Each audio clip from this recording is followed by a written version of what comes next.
बिस्मिल्लाहिर्रहमानिर्रहीम अल्हम्दुलिल्लाहि रब्बिल आलमीन वस्सलातु वस्सलामु अला रसूलिहिल करीम अम्मा बाद रब्बि इश्रह ली सदरी व यस्सिर ली अमरी वहलुल उक़दतम मिन लिसानी यफ़क़हू क़ौली। अस्सलामु अलैकुम व रहमतुल्लाहि व बरकातुहू। जज़ाकुमुल्लाह खैर, आप सब आए, बारकल्लाह फ़ी।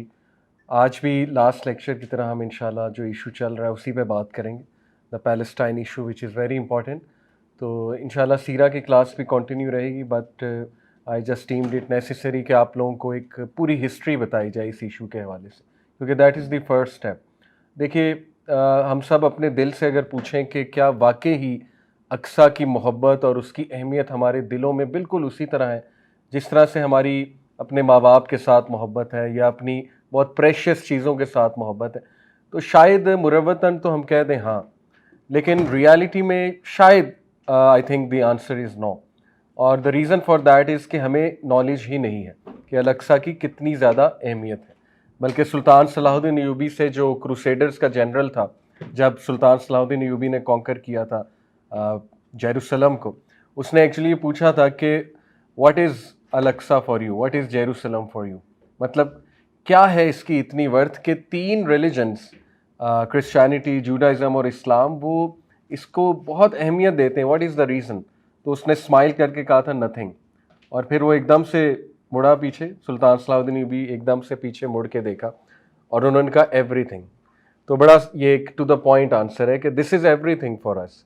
तो इसलिए ये लेक्चर का एक मकसद ये भी है कि आप अपने फैमिली के बच्चों को आगाही दें। यही पहला स्टेप है। अभी हम प्रोटेस्ट पे भी जब गए तो मैंने वहाँ भी यही सोल्यूशन प्रपोज किया कि देखें, the first step is nurturing the love of Al Aqsa and Jerusalem and Palestine in the hearts of our children. क्योंकि ये जो हमारे बच्चे हैं, इनके आइडियल्स और हैं। इनको शायद इतनी इंपॉर्टेंस अल-अक्सा जेरूसलम की नहीं है जितनी इंपॉर्टेंस इनके लिए न्यूयॉर्क की है या लंदन की है, राइट, या जो मेट्रोपॉलिटन्स हैं दुनिया के उनकी है। तो यही तो जनरेशन आगे जाके इंशाल्लाह सलाहुद्दीन अय्यूबी बनेगी ना। तो why not start it from here कि इनके दिल में ये मोहब्बत नर्चर की जाए। तो इंशाल्लाह इंटरेस्टिंग भी होगा और फिर हिस्ट्री पे भी बात करेंगे, इस इशू की हिस्ट्री पे भी इंशाल्लाह। और जो क्लेम है इस वक्त ज़ायनिस्ट का, उस पर भी हमें डिस्कस करना चाहिए कि what exactly is the claim और वो क्लेम कितना जो है वो जस्ट है, राइट। अच्छा, तो सबसे पहले देखिए, तीन मसाजिद, अल्लाह के नबी सल्लल्लाहु अलैहि वसल्लम ने कहा, क्लियर कट इसके बारे में हदीस है कि तीन मसाजिद के अलावा किसी मस्जिद में सफ़र जो है वो जायज़ नहीं है। किस नीयत से? सवाब की नीयत से। बेसिकली इसका मतलब ये, वैसे तो जाहिर है मस्जिद देखी जा सकती है। सो हदीस है सही बुखारी की, no journey should be made except to the three mosque, अल मस्जिद अल हराम, मस्जिद रसूल सल्लल्लाहु अलैहि वसल्लम एंड मस्जिद अल अक्सा। यहीं से इसकी अहमियत साबित हो जाती है कि अल्लाह के नबी ने कहा कि इसको सवाब की नीयत से वहाँ पे जाना, एक एक कदम पे रिवॉर्ड मिलेगा ऑब्वियसली, इसको जाके वहाँ विज़िट करना और उसको वहाँ पे जाके देखना, ये बाकायदा एनकरेज्ड है। So what exactly is Baitul Maqdis? Baitul Maqdis जो है, it's a big piece of land, और ये तमाम का तमाम जो एरिया है ये ब्लेसिड है, ये होली है, और ये अल्लाह सुब्हानहू व तआला ने ही इसको ब्लेसिड और होली करार दिया है। कहाँ पे? मैं आपको वो रेफरेंस कोट करता हूँ इंशाल्लाह। सबसे पहले ये सूरह अल इसरा की आयत नंबर 1 है, सूरह बनी इसराइल, सूरह अल इसरा चैप्टर 17। अल्लाह सुब्हानहू व तआला सेज, सुब्हानल्लज़ी अस्रा बिअब्दिही लैलन मिनल मस्जिदिल हरामी इलल मस्जिदिल अक़सा अल्लज़ी बारकना हौलहू लिनुरियहू मिन आयातिना इन्नहू हुवस समीउल बसीर। पाक है वो ज़ात जो अपने बंदे को उस एक रात में ले गया, कहाँ से? मस्जिद अल हराम से, इलल मस्जिद अल अक्सा, मस्जिद अल अक्सा, जो कि रियल में 40 दिन का सफ़र। अगर उस दौर की बात की जाए तो उस दौर में घोड़ों पे, कैमल्स पे 40 दिन लगते थे, लेकिन अल्लाह सुब्हानहू व तआला मिरेकुलसली अपने नबी को एक रात में ले गया। अल्लज़ी बारकना हौलहू लिनुरियहू मिन आयातिना, और वो ब्लेसेड लैंड है, अल्लाह ने उसको ब्लेस्ड बनाया है, अल्लाह ने उसमें ब्लेसिंग्स भर दी। बारकना, ठीक है, बरकत का वर्ड, ताकि वो अपने बंदे को अपनी आयात दिखा सके। और दिखाई अल्लाह सुब्हानहू व तआला ने। देखे, अल्लाह ने वो अल अक्सा रिक्रिएट कर दी in all its glamour and glory. जो पुरानी अल अक्सा हुआ करती, जो सुलेमान अलैहिस्सलाम ने बनाई होगी, वो सारी अल्लाह ने रिक्रिएट कर दी, और उसमें हमारे नबी ने फिर नमाज भी अदा की।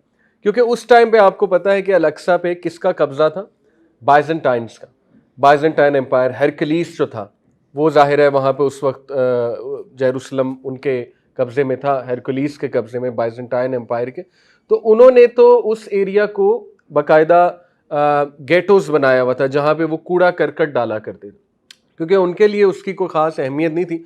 उनके लिए वहाँ पे अहमियत ये थी कि जीसस क्राइस्ट जो है वो यहाँ पे इसी एरिया में उनकी बर्थ हुई है, देयर लॉर्ड जीसस क्राइस्ट, और वो यहाँ पे रहे हैं, और वहाँ पे उनका एक बहुत बड़ा चर्च था। दैट्स वाई वो उसको ब्लेसेड समझते हैं, क्रिश्चियंस की बात कर रहा हूँ। बहरहाल हमारे नबी के लिए देखिए अल्लाह ने दोबारा वो रिक्रिएट किया होगा वो मंजर इन all it's glory and glamour. अच्छा, इसके बाद जो है वो सूरह मायदा में आयत नंबर 21 में अल्लाह फरमाते हैं, ये बेसिकली हज़रत मूसा अलैहिस्सलाम के अल्फाज हैं। मैं आपको थोड़ी सी तारीख भी बताता हूँ। या कौम इदखुलुल अर्ज़ल मुक़द्दसतल्लती कतबल्लाहु लकुम वला तरतद्दु अला अदबारिकुम फतनक़लिबु ख़ासिरीन। ये मूसा अलैहिस्सलाम अपनी कौम को कह रहे हैं, ए मेरी कौम बनी इसराइल, उदखुलुल अर्ज़, दाखिल हो जाओ इस ज़मीन पे। कौन सी ज़मीन? अल मुक़द्दसतल्लती कतबल्लाहु लकुम वला तरतद्दु अला अदबारिकुम, उस ज़मीन में एंटर हो जाओ जो मुक़द्दस है अल्लाह की तरफ से, यानी जो होली है। और ये क्या वाक़या है? आपको पता है कि बनी इसराइल जो है वो बेसिकली कहाँ सेटल हो गए थे जाके? इजिप्ट में। कैसे सेटल हुए थे, पूरी तारीख़ है। असल में यूसुफ अलैहिस्सलाम जब इजिप्ट में तशरीफ़ ले गए, ज़ाहिर है जब अज़ीज़ मिस्र ने, आपने पूरा वाक़या पढ़ा है, उन्हें ख़रीद लिया था, तो अल्लाह का ये प्लान था, अल्लाह ने उन्हें वहाँ सेटल करवाया और एक पोजीशन दी, फाइनेंस मिनिस्टर बन गए, उसके बाद किंग ऑफ इजिप्ट भी बन गए। अपनी फैमिली को उन्होंने वहाँ पे शिफ्ट करवा लिया इजिप्ट। तो उनके बाद से लेके मूसा अलैहिस्सलाम के टाइम तक जो है वो बनी इसराइल इजिप्ट में रही। और फिर आपको वो पूरी स्टोरी पता है कि फ़ैरो ने किस तरह उन्हें इंस्लेव किया, राइट। अल्लाह की तरफ से एक टेस्ट आया बनी इसराइल पे, तो मूसा अलैहिस्सलाम ने उन्हें किस तरह से छुटकारा दिया। मूसा अलैहिस्सलाम जो है बनी इसराइल को सेटल करवाने ले जा रहे थे जेरूसलम में, because it's a blessed land, और अल्लाह की तरफ से हुक्म था। लेकिन जेरूसलम पे उस वक्त कुछ और लोग काबिज थे, तो मूसा अलैहिस्सलाम ने जिहाद का हुक्म दिया बनी इसराइल को। तो बनी इसराइल ने आगे से क्या कहा कि हमें डर लगता है वहाँ पे जो लोग काबिज हैं, तो तुम और तुम्हारा रब जाके लड़ लो। ये मैंने आपको सीरा में भी पढ़ाया ना कि साद बिन मास थे गालिबन, जिन्होंने अल्लाह के नबी सल्लल्लाहु अलैहि वसल्लम को कहा था जंग बदर के मौके पे कि we are not like the people of Bani Israel, हम बनी इसराइल थोड़ी हैं कि हम आपको कहेंगे आप और आपका रब लड़ लो। तो ये बड़ा मशहूर वाक़या। तो इसके नतीजे में अल्लाह ने फिर ज़ाहिर है अपना गज़ब और अपनी नाराज़गी शो की, और बनी इसराइल 40 साल जो है वो वादी सिनाई में भटकते रहे, पेनिनसुला, द सिनाई पेनिनसुला, 40 साल भटकते रहे। और इनके फिर 12 कबीले थे, ठीक है, वो पूरी हिस्ट्री है। हज़रत मूसा ने इन्हें वहाँ भी एडजस्ट करवाने की कोशिश की, लेकिन ज़ाहिर है कि इनकी कोताहियाँ बहुत ज़्यादा थी। अम्बिया को कत्ल करना ये कोई छोटी चीज़ तो नहीं है, अल्लाह की शरीयत को चेंज कर देना, अपनी मन पसंद जो है वो एक दीन बना लेना, और सबसे बड़ा क्राइम ये तो है ही, वो ये है कि क्लियर कट अल्लाह के साथ कुफर करना। देखिए मैंने आपको पूरा सीरा में एक चैप्टर पढ़ाया ज्यूज़ के ऊपर कि प्रॉफिट सल्लल्लाहु अलैहि वसल्लम के साथ क्या रिलेशंस थे ज्यूज़ के। तो मैंने आपको बताया 3 कबीले थे, बनु नज़ीर, बनु कैनुका और बनु कुरैज़ा। तो ये जो 3 कबीले थे, इन्होंने पैक्ट भी तोड़ा नबी सल्लल्लाहु अलैहि वसल्लम के साथ, जो पीस ट्रीटी थी, जो पैक्ट था, बल्कि इस लेवल की जसारत भी की कि अल्लाह के नबी सल्लल्लाहु अलैहि वसल्लम को कत्ल के प्लान्स भी बनाए। और फिर काब बिन अशरफ, ये एक इनका बहुत बड़ा सरदार भी था और पोइट था और बड़ा कैरिज्मेटिक फिगर था इनमें, वो मुस्लिम औरतों के बारे में बहुत ही फुहुश किस्म की जो है ना वो शायरी भी लिखा करता। तो ज़ाहिर है मुसलमानों की गैरत तो है, तो मदीना में जब सहाबा वो शायरी सुनते थे तो उनका खून तो भड़कता था, ऑब्वियस सी बात। फिर आपने वो वाक़या भी पढ़ा है कि सीरत में ही कि ज्यूज़ ने एक मुस्लिम औरत को बरहना भी किया था। ज़ाहिर है मजाक उड़ा रहे थे एक मुस्लिम औरत का, उसने पूरा अबाया पहना हुआ था, तो वो अबाया जो है वो उन्होंने मेरे ख्याल कहीं पे अड़ा दिया था। जब वो औरत उठी तो उनका अबाया जो है वो उतर गया मार्केट में। ये सीरत का वाक़या। तो एक वहाँ पे मौजूद थे अरब, उन्होंने उनकी गैरत जो है ज़ाहिर है जाग गई, उन्होंने उसको कत्ल कर दिया, उस ज्यू को जिसने काम किया था। तो उसके बाद a little war, a mini war broke out, और फिर अल्लाह के नबी सल्लल्लाहु अलैहि वसल्लम ने जो है उस पर फिर उसको सीज किया और उनको फिर निकाला वहाँ से। तो ये देखिए यहाँ से भी साबित होता है कि इनका सबसे बड़ा क्राइम ये है कि रेसिज्म की बिना पर अपने आप को प्योर ब्लड समझना और ये कहना कि हम अल्लाह के प्यारे हैं, हमें कोई नहीं छू सकता, और खुदा अल्लाह सुब्हानहू व तआला ने सारे जो दूसरे लोग हैं वो हमारी खिदमत के लिए बनाए हैं। आप इनकी तलमूद अगर पढ़ेंगे तो it's a very resist book. वो बेसिकली इनकी सही बुखारी है, जिस तरह हमारी सही बुखारी इनकी तलमूद है। तो उसमें जो नॉन ज्यूज़ हैं उनको गॉय और गॉयम्स कहा जाता है, GOY, गॉय एंड गॉयम्स। तो वहाँ पे रूल्स हैं बाकायदा गॉय और गॉयम्स के। मैं आपको मतलब कोट कर सकता हूँ, मेरे पास पूरी प्रेजेंटेशन पड़ी हुई है रेफरेंस के साथ।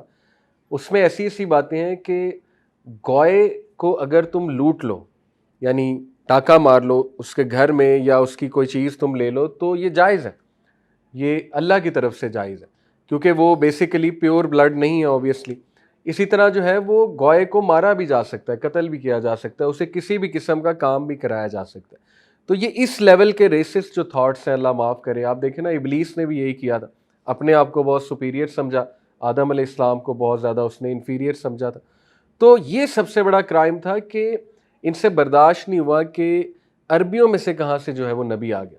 और नाउज़ बिल्लाह, आपको पता है कि ये कॉन्सेप्ट तो आजकल आपको पता है कई माइथोलॉजीज़ का भी है, प्योर ब्लड और मगल ब्लड, राइट। आपने देखा होगा मूवीज़ में जी कि एक ख़ास विलन है, वो अपने आप को प्योर ब्लड कह रहा है और अपनी औलाद को और बाकियों को इम्प्योर और मगल ब्लड कहते हैं। तो यही था कि हज़रत सारा अलैहिस्सलाम की जो औलाद है, यानी हज़रत इसहाक, वो सारे प्योर हैं। और वही जो है वो असल में वो लोग हैं जिनको प्रॉमिस्ड लैंड का प्रॉमिस किया गया, यानी फ़लस्तीन का। बाकी सारे जो हैं वो इम्प्योर हैं, चूँकि इन्होंने तस्लीम नहीं किया हज़रत इस्माइल अलैहिस्सलाम की औलाद को। तो ये इनका सबसे बड़ा क्राइम है, और दैट इज़ प्योर रेसिज्म। और हज़रत इब्राहीम अलैहिस्सलाम जो है तकरीबन 2000 कबल मसीह पहले थे। तो ये जो 2000 की तारीख़ है, इसमें फिर डिफरेंट अम्बिया हैं, इसमें हज़रत इब्राहीम के औलाद से बहुत से अम्बिया हैं, और वही बनी इसराइल है, यानी इसहाक अलैहिस्सलाम की जो औलाद है। बहरहाल, तो मस्जिद अल अक्सा यानी बैतुल मक़दिस जो है, जो मैंने आपको बताया द ब्लेसड लैंड, उसमें जो है वो मस्जिद अक्सा है, उसमें डोम ऑफ द रॉक है, उसमें मस्जिद बुराक है। और ये सारी की सारी जो बाउंड्री आपने तस्वीर में देखा होगा, ये बैत मक़दिस कहलाती है, यानी ये हरम है। और हरम का जो एरिया आपको पता है दैट इज़ हॉली। और जिस तरह मक्का मदीना में हरम है, इस तरह यहाँ पे भी है। एक चीज़ आपको क्लियर होनी चाहिए कि डोम ऑफ द रॉक जो है वो मस्जिद अक्सा नहीं है, क्योंकि ज़्यादातर उसकी तस्वीर दिखाई जाती हैं। डोम ऑफ द रॉक अब्दुल मालिक बिन मरवान ने बनवाया था तकरीबन 690 CE क्रिश्चियन एरा में। अब्दुल मालिक बिन मरवान कौन है? ये उमैयद कैलिफ थे। जब अमीर मुआविया रज़ियल्लाहु अन्हु, ज़ाहिर है उनकी कैलिफेट आई, उसके बाद फिर जो है वो आपको पता है बड़ा एक दर्दनाक चैप्टर हमारी हिस्ट्री में करबला का। लेकिन उसके बाद जो है वो कैलिफेट दोबारा से इमाम हसन इमाम हुसैन के बाद दोबारा से कैलिफेट उमैयद्स के पास चली गई। और सबसे पहला जो कैलिफ था उमैयद्स का वो मरवान था, मरवान बिन अल हकम।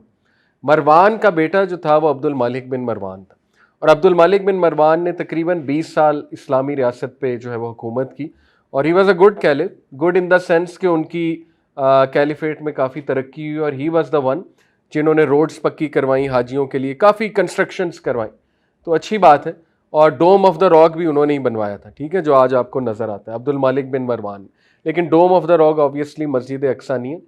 मस्जिद अक्सा की तस्वीर आप सब ने देखी होंगी, ओल्ड मॉस्क है काफ़ी मस्जिद अल अक्सा, राइट। इसमें आप मैं रिकमेंड करूँगा यूट्यूब पे 360 एक पूरा टूर मस्जिद अक्सा का ज़रूर करें। बल्कि यासिर काजी जो है वो तो वहाँ पे गए हैं और उन्होंने एक एक चीज़ को एक्सप्लेन किया, वो बहुत अच्छी है, वो आप ज़रूर देखिएगा, मेरी तरफ से जो है वो हाईली रिकमेंडेड है आपको। बहरहाल इसकी हिस्ट्री देखिए क्या है। मस्जिद अल अक्सा is one of the oldest mosque, इसमें कोई दूसरी राय नहीं है। हदीस की रोशनी में ये काबा के 40 साल बाद बनाई गई। अब इसमें ज़रा डाउट है और इख्तलाफात पाए जाते हैं कि एग्जैक्टली किसने बनाई है।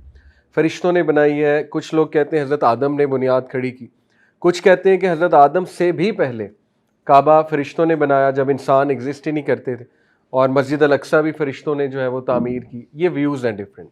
एक व्यू ये मिलता है कि इसको जो है वो हज़रत आदम ने ही तामीर किया, लेकिन उसके बाद जो है वो हज़रत सुलेमान अलैहिस्सलाम ने इसको ग्रैंड कंस्ट्रक्शन इसकी की।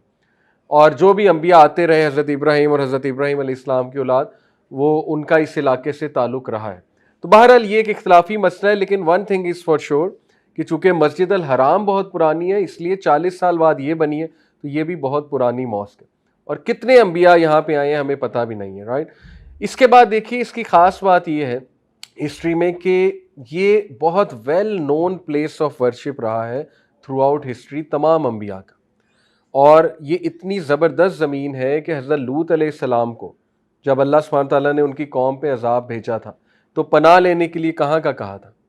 यहाँ का, जेरूसलम का। ठीक है, यानी ये प्रोटेक्टेड लैंड है अल्लाह सुब्हानहू तआला की तरफ से। तो बहरहाल it is a well known place for worship. हज़रत इब्राहीम अलैहिस्सलाम, उनकी औलाद हज़रत इसहाक, उनके पोते ज़ाहिर है हज़रत याकूब अलैहिस्सलाम और फिर आगे उनकी औलाद, वो वहाँ पे इबादत करते थे। उसके बाद जो है प्रॉफिट दाऊद अलैहिस्सलाम, उन्होंने यहाँ पे बनी इसराइल को सेटल कराया, एक किंगडम बनाया। ये पूरी तारीख मैं अभी आपके सामने इंशाल्लाह रखता हूँ। देखिए, मैंने आपको बताया कि बनी इसराइल इजिप्ट चली गई थी, उसके बाद मूसा अलैहिस्सलाम ने वापस उन्हें वहाँ सेटल कराना चाहा, लेकिन जाहिर है कि वो डर गए जिहाद से, अल्लाह की तरफ से जिहाद का हुक्म था, तो 40 साल वो भटकते रहे वादियों में। उसके बाद जो है वहाँ पे काबिज था मेरे ख्याल ग्रीक्स का, वहाँ पे कब्जा था, बेबीलोनियंस का। लेकिन हुआ ऐसे कि मुसलमानों, ये बनी इसराइल की तरफ अल्लाह सुब्हानहू तआला ने एक बहुत ही नेक किंग भेजा। वो आयात मैं अभी आपके सामने रखता हूँ। सूरह अल बकरा की आयात जो है 246 से ऑनवर्ड, वो बहुत रेलेवेंट है इंशाल्लाह इस हिस्ट्री को लेके, मैं आपके सामने रखता हूँ। क्या आपने हज़रत मूसा के बाद वाली बनी इसराइल की जमात को नहीं देखा, जबकि उन्होंने अपने पैगंबर से कहा कि किसी को हमारा बादशाह बना दीजिए। They were looking for a king, for a मसीहा, ताकि हम अल्लाह की राह में जिहाद करें। यानी हज़रत मूसा के बाद जो भी नबी आए उससे उन्होंने दरख्वास्त की कि हम जिहाद करेंगे, अब हमें समझ लग गई, अकल आ गई, हमारा एक बादशाह मुकर्रर कर दे। पैगंबर ने कहा, ये कुरान की आयत सुना रहा हूँ, कि मुमकिन है जिहाद फ़र्ज हो जाने के बाद तुम जिहाद ना करो, जैसे तुम्हारी आदत रही है पास्ट में। उन्होंने कहा, भला हम अल्लाह की राह में जिहाद क्यों ना करेंगे? तो हम तो अपने घरों से उजाड़े गए और बच्चों से दूर कर दिए गए। देखिए, ये है वो बेसिकली इनका आर्गूमेंट जो इस वक्त नेतन्याहू भी प्रेजेंट करता है पूरी दुनिया को। और कितनी अजीब बात है कि वैसे वेस्ट सेकुलर है, वैसे वो किताबों को नहीं मानते, होली बुक्स को, लेकिन when it comes to state of Israel तो कहते हैं हाँ हाँ ये बिल्कुल इनकी किताब ठीक कह रही है। बेसिकली तो ओल्ड टेस्टामेंट में ये एक आयत हमें मिलती है ना कि इनको प्रॉमिस किया अल्लाह सुब्हानहू व तआला ने ये लैंड, तो ठीक है प्रॉमिस किया, लेकिन उस प्रॉमिस के साथ कुछ कंडीशंस थी। वो कंडीशंस थी कि वहाँ अल्लाह की शरीयत नाफिज करोगे, ठीक है। उसके बाद अल्लाह सुब्हानहू व तआला ने वो जब कंडीशंस पूरी नहीं हुई तो इनसे ले लिया लैंड। हमारा ये आर्गूमेंट है कि अगर आपने किताब कोट करनी है, आओ फिर किताब किताब खेलते हैं। आपकी ओल्ड टेस्टमेंट है, हमारी कुरान है। हम भी ये कह सकते हैं कि जस्ट लाइक इनकी ओल्ड टेस्टमेंट मानी जा रही है, हमारी कुरान क्यों नहीं, हमारा कुरान क्यों नहीं माना जा रहा, जबकि कुरान ओल्ड टेस्टमेंट से ज़्यादा ऑथेंटिक है। तो कुरान में क्लियरली लिखा है, कुरान में लिखा है कि अल्लाह ने इन पे ज़िल्लत और मस्कनत तारी कर दी और इनको वहाँ से निकाल दिया और इन पे जो है वो अपना गज़ब जो है नाजिल किया। कुरान में क्लियर है कि जो कोई भी अल्लाह की शरीयत नाफिज करेगा ज़मीन उसकी हो जाती है और उन्हीं का राइट है वहाँ पे हुकूमत करने का, ठीक है, बहुत क्लियर। तो फिर आओ हम भी कुरान से लेकर आते हैं आयत। तो ये है असल में बात। बहरहाल तो उन्होंने ये आर्गूमेंट प्रेजेंट किया कि हम तो अपने घरों से उजाड़े गए और बच्चों से दूर कर दिए गए हैं। फिर जब इन पर जिहाद फर्ज हुआ तो सिवाय थोड़े से लोगों के सब फिर गए और अल्लाह ताला जालिमों को खूब जानते हैं। अगेन फिर गए वहाँ से, लेकिन ये कि कुछ ने जिहाद किया और इन्हें इनके नबी ने फरमाया कि अल्लाह ताला ने तालूत को तुम्हारा बादशाह बना दिया। तालूत एक नेक शख्स था उस टाइम पे, और तालूत जो है ये किसान था, किसान का बेटा था और काफ़ी जफाकश, स्ट्रॉन्ग, इल्म वाला। अभी आगे तारीफ़ कर रहे हैं अल्लाह सुब्हानहू तआला तालूत की, वो मैं आपको सुनाता हूँ। तो जब उसको बादशाह नॉमिनेट कर दिया तो उस पर भी एतराज़, आपको पता ना कि ये रेसिज्म तो शुरू से थी। एतराज़ ये कहने लगे भला इसकी हम पर हुकूमत कैसे हो सकती है, यानी ये तो एक गरीब किसान का बेटा है, इससे तो बहुत ज़्यादा हकदार बादशाहत के हम हैं, इसको तो माली कुशादगी भी नहीं दी गई। नबी ने फरमाया, सुनो, अल्लाह ताला ने इसी को तुम पर बरगजीदा किया है और इसे इल्मी और जिस्मानी बर्तरी भी अता फरमाई। यानी इससे बहुत इंपॉर्टेंट पॉइंट साबित होता है कि लीडरशिप के प्री रेक्विजिट इल्म और जिस्मानी बर्तरी, यानी फिजिकल स्ट्रेंथ एंड इल्म, ये है बेसिकली लीडरशिप, ठीक है। तो ख़ानदान का रॉयल होना या जाहिर है कि एक ख़ास बैकग्राउंड होना वो कोई लीडरशिप का क्राइटेरिया नहीं है। बहरहाल बात यह है कि अल्लाह जिसे चाहे अपना मुल्क दे, ये अल्लाह खुद फरमा रहा है आयत नंबर 247 में। अल्लाह ताला कुशादगी वाला और इल्म वाला है। मानना पड़ा उन्हें। रीज़न क्या थी तालूत को मानने की?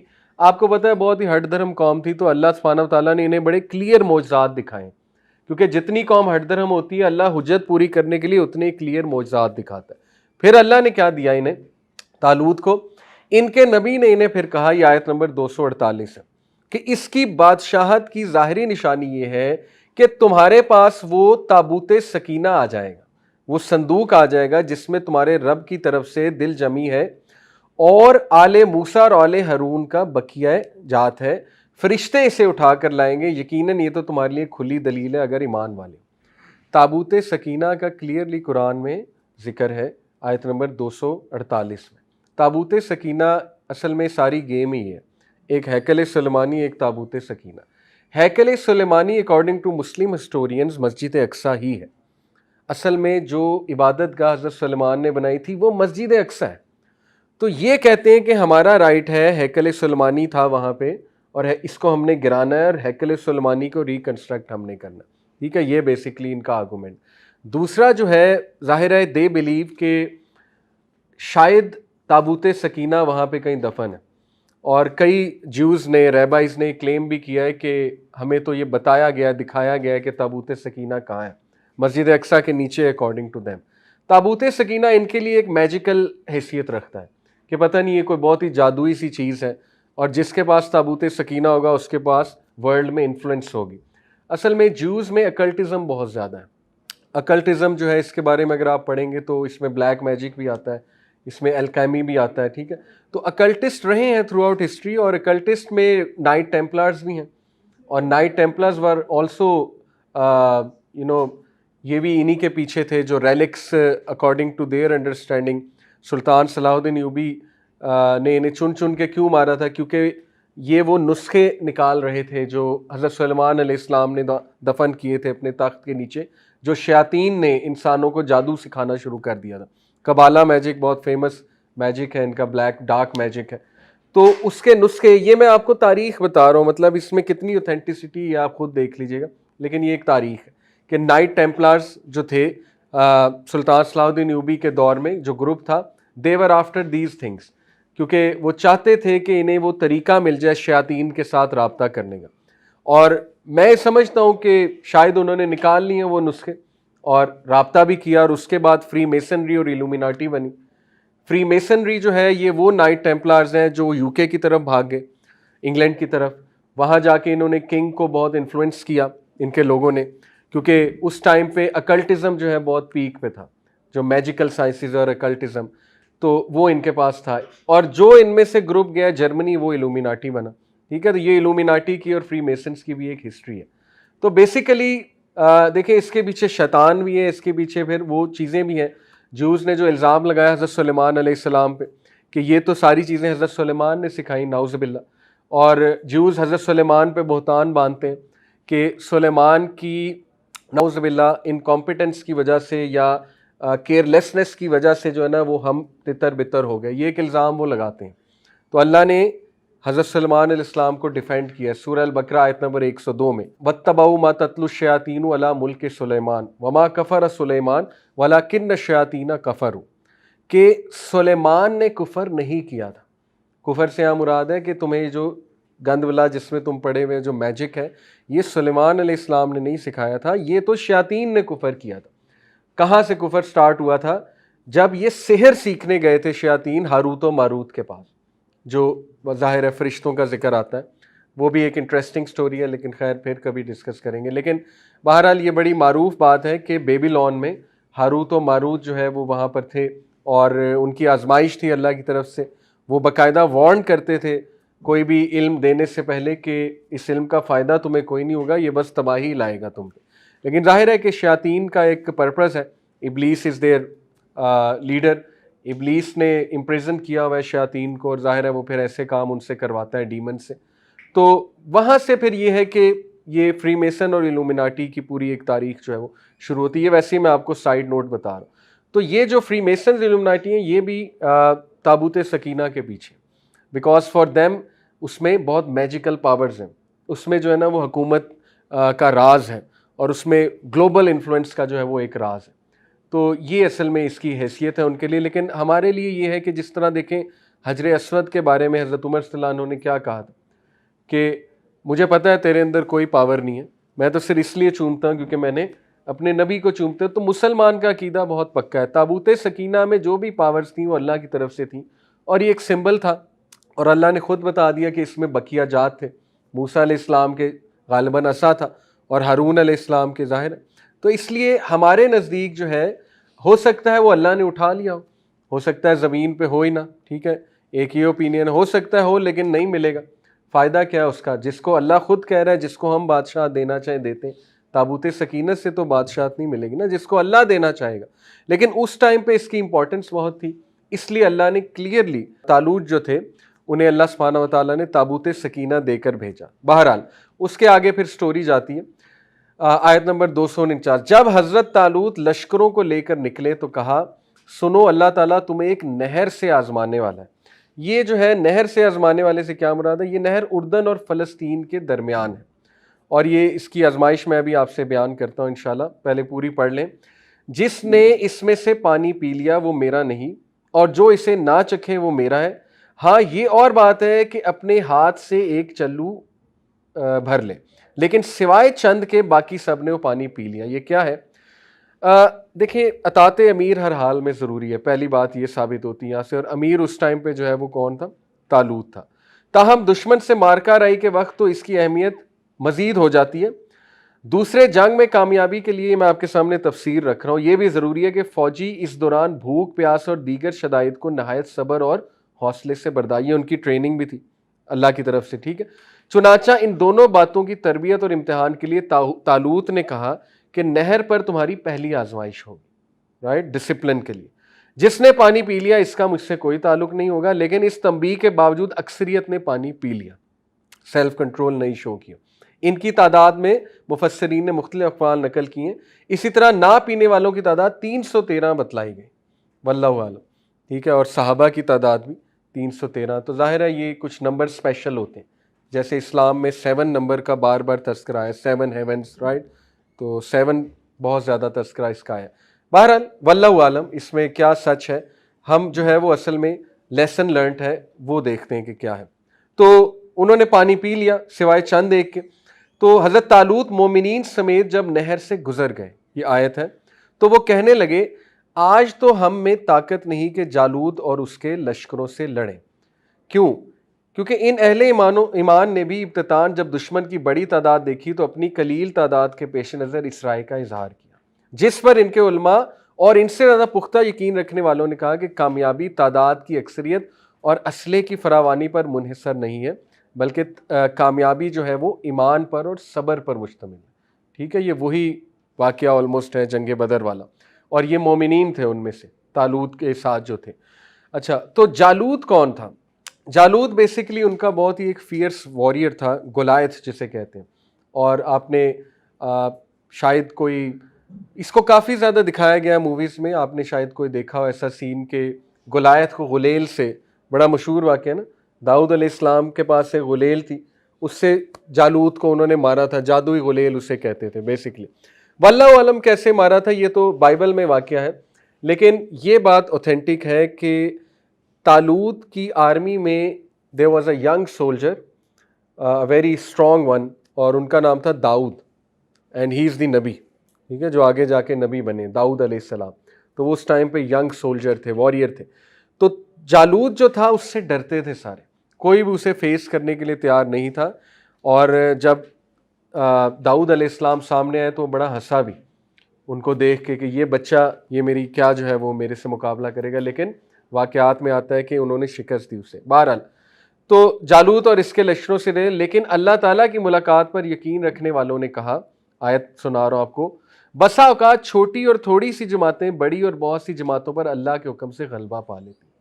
अब आप देखें कि इसमें मुसलमानों के लिए कितनी इंकरेजमेंट। तो एवरीथिंग इज़ इन द कुरान, हिस्ट्री रिपीट्स इटसेल्फ। जिन जिन मुश्किलात से, आजमाइशों से बनी इसराइल गुजरी, अल्लाह ने हमें भी आजमाना, और जो जो मिस्टेक्स गालिबन उनसे हुई हैं अल्लाह माफ़ करे, वो मिस्टेक कहीं उम्मत मुस्लिमा से भी ना हो जाए, बल्कि हो रही हैं, होनी क्या है, हो रही हैं। इसीलिए ज़िल्लत और मस्कनत हम पे भी सवार है। सही बुखारी की जो हदीस है, क्लियरली अंसार को कहा था ना अल्लाह के नबी सल्लल्लाहु अलैहि वसल्लम ने, 5 चीज़ों से अल्लाह तुम्हें आजमाएगा। उनमें से एक क्या था कि जब भी तुम अल्लाह और उसके रसूल से किए गए वादों से पीछे हटोगे तो अल्लाह तुम्हारे दुश्मनों को तुम पे कुव्वत दे देगा और तुम पे जो है वो हावी कर देगा। तो ये जाहिर है हमारा भी टेस्ट हो रहा है, अल्लाह माफ़ करे। एनीवे, तो जब इनका जालूत और इसके लश्कर से मुकाबला हुआ, यह आयत नंबर 250 है, तो उन्होंने दुआ मांगी कि ए परवरदिगार हमें सब्र दे, साबित कदमी दे और कौम कुफार पर हमारी मदद फरमा। तो जालूत जो है वो उनका उस वक्त कमांडो था। और देखें बड़ी खूबसूरत दुआ है, राइट। चुनाचा अल्लाह ताला के हुक्म से उन्होंने जालूतियों को शिकस्त दे दी और हज़रत दाऊद अलैहिस्सलाम के हाथों जालूत कत्ल हुआ। ये मैं थोड़ा सा वाकया जो है वो आपको तफसीर की रोशनी में बताता हूँ। हज़रत दाऊद अलैहिस्सलाम भी जो अभी पैगंबर थे, ना बादशाह, ना वो पैगंबर थे ना बादशाह थे, एक सोल्जर थे। इस लश्कर तालूत में एक सिपाही के तौर पर शामिल थे। इनके हाथों अल्लाह ताला ने जालूत का खात्मा किया और इन थोड़े से अहले ईमान के ज़रिए से एक बड़ी कौम को शिकस्त फाश दिलवाई। तो ये बहुत बड़ी विक्ट्री है, राइट, ज्यूज़ की। एक और मैं आपको बात बता दूं कि साइरस जो रूलर है, अगर इसके बारे में आप पढ़ें तो उनके बारे में काफ़ी कहा जाता है वो जुल्करनैन है। जुल्करनैन की बहुत रिस्पेक्ट करते हैं जो ज्यूज़ है ना। उसकी वजह है, उसकी वजह ये कि इनका जो सेकंड डायस्पोरा हुआ था, डायस्पोरा समझते, the expulsion of Jews from the Holi land, उसको डायस्पोरा कहते हैं, DIASPORA। इसको आप गूगल पे पढ़ सकते हैं। सेकंड जो डायस्पोरा हुआ था, आई थिंक वो पर्शियन जो उस टाइम का एम्परर था, किसरा, किसरा कहते हैं ना पर्शियन एम्परर को, कैसर, किसरा, कैसर उनको कहते हैं, बाइजेंटाइन एम्परर को, किसरा पर्शियन को। उसने वहां पे कब्जा उस वक्त किया हुआ था। तो साइरस जो था, किंग साइरस, उसने वापस जो है वो ज्यूज को जेरूसलम दिलवाया था, हालांकि वो खुद यहूदी नहीं था। तो इसलिए जो है ये बहुत ज़्यादा रिस्पेक्ट जुल्करनैन अलैहिस्सलाम की करते हैं। और जुल्करनैन इस्लाम इज साइरस, जो समझ आता है हमें तारीख को देखते हुए। इसीलिए तो इन्होंने कुरैश को कहा था ना कि अपने अगर सच्चा नबी है तो इनसे पूछो जुल्करनैन कौन थे। और फिर देखें पूरी सूरह काफ नाजिल हो गई जिसमें अल्लाह ने जुल्करनैन अलैहिस्सलाम का जिक्र किया। ठीक है, तो बड़े इंटरेस्टिंग कैरेक्टर हो जुल्करनैन अलैहिस्सलाम।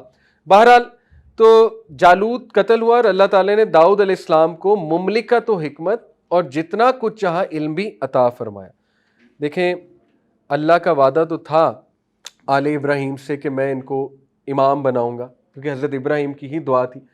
बट साथ में ये भी कह दिया था कि ज़ालिमीन से ये वादा नहीं है। ये वादा उन्हीं से है जो कुव्वत वाले हैं, ईमानी कुव्वत वाले हैं, जिस्मानी कुव्वत वाले हैं, जो विल पावर वाले हैं। और दाऊद अलैहिस्सलाम देखें, उन्होंने प्रूव किया अपने आप को। नबूवत ऐसे नहीं मिल जाती, बादशाहत ऐसे नहीं मिल जाती, प्रूव किया, जिहाद की, मुजाहिद बन के आए, राइट। और उसके बाद अल्लाह कहते हैं कि हमने उसको नवाज दिया। तो इसके बाद अल्लाह ताला हज़रत दाऊद सलाम को बादशाहत भी अता फरमाई और नबूवत भी। और हज़रत दाऊद अलैहिस्सलाम के मौजज़ात थे, लोहे को हाथ में पकड़ के पिघला देते थे, ठीक है। और हज़रत दाऊद अलैहिस्सलाम जो है, birds used to sing with him the praise of अल्लाह सुब्हानहू व तआला। कुछ लोग वहाँ से म्यूज़िक की दलील देते हैं, लेकिन ऑब्वियसली वो म्यूज़िकल इंस्ट्रूमेंट्स तो नहीं बजाते थे ना, अल्लाह माफ़ करे। वो तो एक ज़ाहिर है आवाज़ है, तो आवाज़ के तो हम खिलाफ नहीं है। इसी तरह फिर उनके जो बेटे हैं सुलेमान इस्लाम, उनको भी अल्लाह ने बादशाहत दी। और सुलेमान अलैहिस्सलाम का किंगडम तो दुनिया का सबसे रिचेस्ट किंगडम था। मतलब दुनिया में जितने रिच किंगडम्स आए, सबसे नंबर 1 पे सुलेमान अलैहिस्सलाम। उनका महल क्या अजीमुशान महल था। मलका सबा आई, जब उसने देखा तो समझी कि पता नहीं ये पानी है, शीशा था। हालांकि उसने जो है पिंडलियाँ अपनी नंगी कर ली ताकि वो ज़रा देख देख के चले ले। हज़रत सुलेमान हंसे कि ये असल में क्या कर रही है औरत, असल में तो फ़र्श था, शीशे का फ़र्श था। तो जिन्नात और शयातीन उनके पास थे, डीमंस, पावरफुल डीमंस। इफ़रीत का जिक्र आता है सूरह नमल में। इफ़रीत जो है is a very powerful demon. तो उसने कहा था ना मैं तख्त ले आऊँगा जब तक ये महफिल जो है बर्खास्त होती है। तो क्या वो किंगडम होगा आप सोचें। हवाएं जो है उनके इशारों से चलती थी और जानवरों की बोली समझ लेते थे सुलेमान अलैहिस्सलाम। चूंटी वाला वाक़या सूरह नमल में आप लोगों ने पढ़ा हुआ है, ठीक है।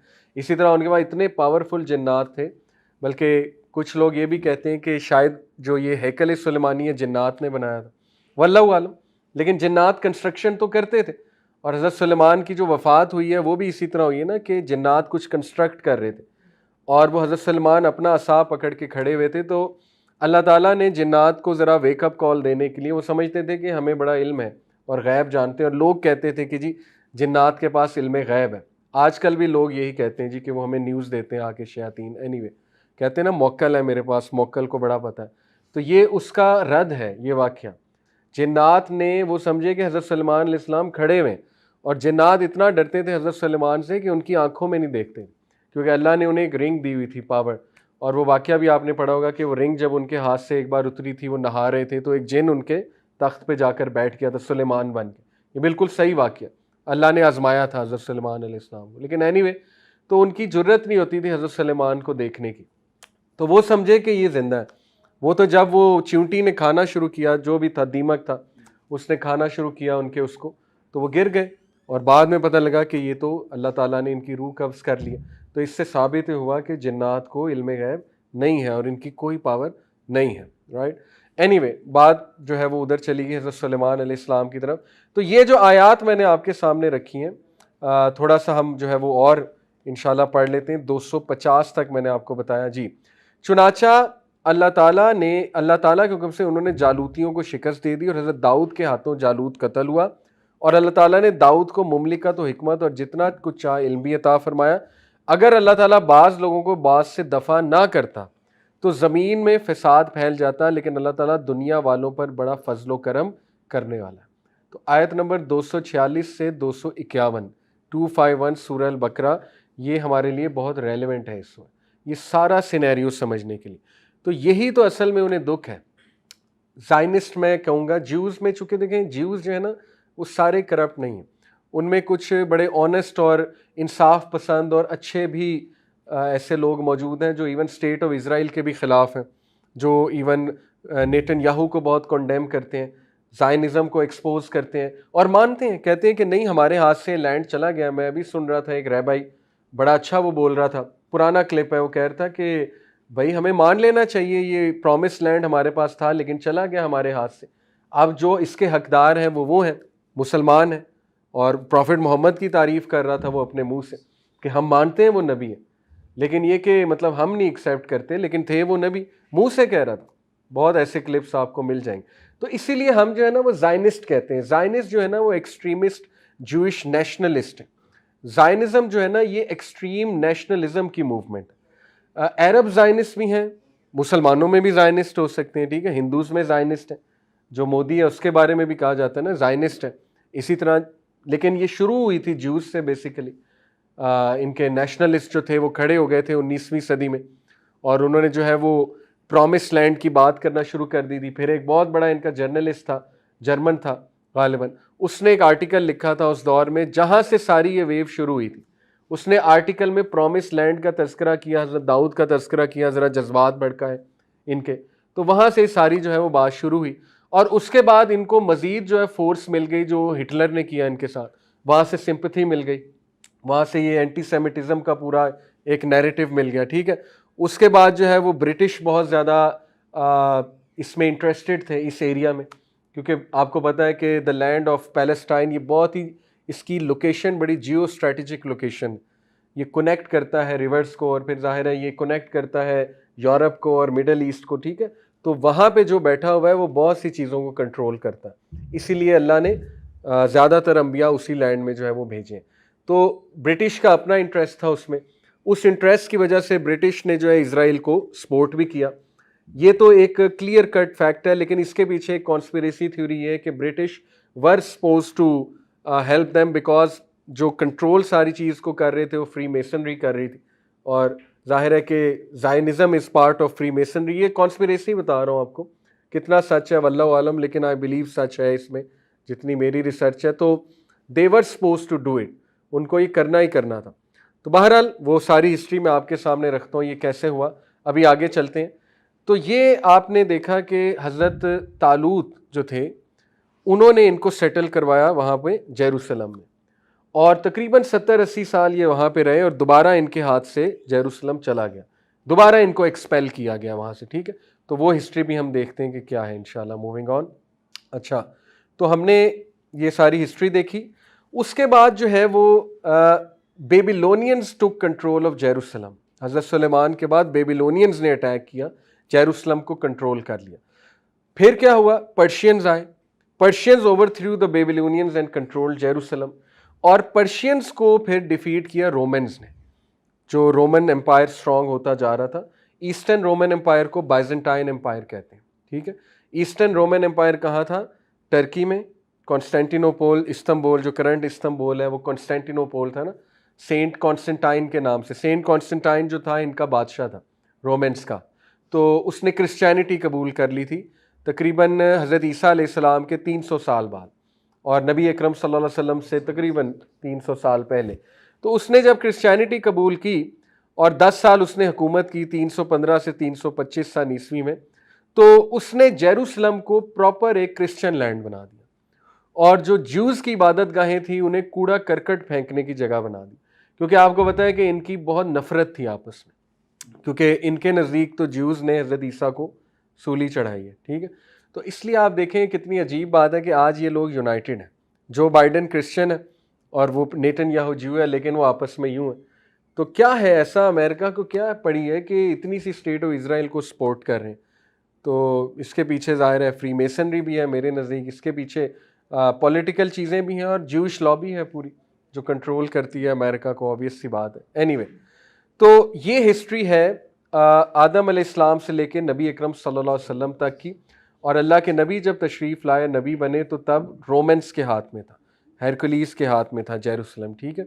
जब गए थे दमिश्क अबू सुफियान रज़ियल्लाहु अन्हु, तो हरकुलीस ने कुछ सवालात पूछे थे ना नबी के बारे में सल्लल्लाहु अलैहि वसल्लम, तो उन्होंने जवाब दिए थे। तो हरकुलीस ने उनके कान में क्या कहा था कि ये शख्स नबी है और तुम लोगों को मैं तलकीन कर रहा हूँ ईमान ले आओ, क्योंकि जिधर मैं खड़ा हूँ इधर ये खड़ा होगा। खड़ा होने से मुराद है फतह करेगा, और किया आपके सामने। एनीवे, तो नबी सल्लल्लाहु अलैहि वसल्लम से 1917 तक क्या हुआ? 1917 इसलिए बहुत इंपॉर्टेंट डेट है क्योंकि 1917 को आपको पता है वर्ल्ड वॉर 1 जब शुरू हुई और फिर उसके बाद वर्ल्ड वॉर 2, तो खिलाफत भी ख़त्म हुई, तो इसलिए 1917 तक। तो हमारे नबी को सबसे पहले अल-अक्सा विज़िट कराया गया, और वो एक साइन था अल्लाह की तरफ से कि अल्लाह तुम्हें दोबारा ये देने वाला है, क्योंकि इमामत वहाँ हमारे नबी ने करवाई, ठीक है। तो ये एक सिंबॉलिक जेस्चर भी है अल्लाह की तरफ से कि ये दोबारा मुसलमानों को मिलने वाला है और तुम्हारा राइट है इसके ऊपर। इसीलिए अल्लाह ने पहला किबला भी उसी को बनाया था। उसकी दो वजूहात थी, मुफस्सिरीन बयान करते हैं। एक ये ज्यूज़ के साथ थोड़ी एफिलिएशन क्रिएट हो जाए, ज्यूज़ को थोड़ा दिल शायद नर्म हो जाए कि ये हमारे ही हैं, देखें ना हमारे किबला की तरफ ये भी रुख करके नमाज़ पढ़ते हैं, लेकिन नहीं हुआ। वो बल्कि ताने देने लग गए कि देखो जी इन्होंने हमें कॉपी कर लिया, बजाय कि हिदायत लेने के। उसके बाद अल्लाह ने जब चेंज किया, मक्का को किबला फरमाया, तो उसमें ज्यूज़ के लिए एक मैसेज था, वो ये था कि तुम भी वापस दीन इब्राहिमी की तरफ आ जाओ। ये तुमने खुद से जो अपने खुदा बना लिए, अपना रिलीजन बना लिया, असल में बुनियाद जो है वो इब्राहिम अलैहिस्सलाम ने काबा की रखी थी, वहाँ से सब शुरुआत, और वो तौहीद की बुनियाद थी, ठीक है। ये इसमें हिकमत थी। एनीवे, तो 637 सन ईस्वी में हज़रत उमर बिन अल-ख़त्ताब रज़ियल्लाहु अन्हु के दौर में फ़लस्तीन फ़तह हुआ। खालिद बिन वलीद और अबू उबैदा बिन जर्रा ने मिल के इसको फ़तह किया।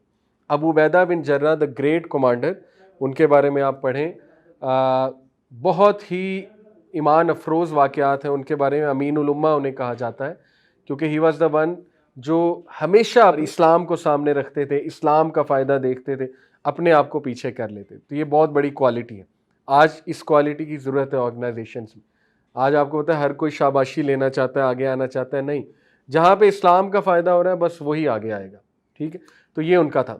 एनीवे, उसके बाद वो मशहूर वाक़या आपको पता है, उमर बिन अल-ख़त्ताब रज़ियल्लाहु अन्हु को लेटर लिखा गया अबू उबैदा बिन जर्रा की तरफ से कि चाबी लेने के लिए आप ही आएँ, क्योंकि यहाँ पे जो क्रिश्चियन डिग्निटरीज़ हैं और इनके जो बड़े रॉयल पादरी हैं, वो उनका कस्टम है, प्रोटोकॉल है कि वो लीडर को देते हैं चाबी, आम लोगों को नहीं देंगे, हमें नहीं देंगे। हज़रत उमर रज़ियल्लाहु अन्हु ने इसको एक्सेप्ट किया ऑफ़र को, और वहाँ पे तशरीफ़ लाए, और फिर आपको पता है कि वो टर्न्स ले रहे थे अपने ग़ुलाम के साथ। तो क्रिश्चियन पादरी की तो आंखें फटी की फटी रह गई जब उसने देखा कि ये कौन है, इतने सिंपल लोग।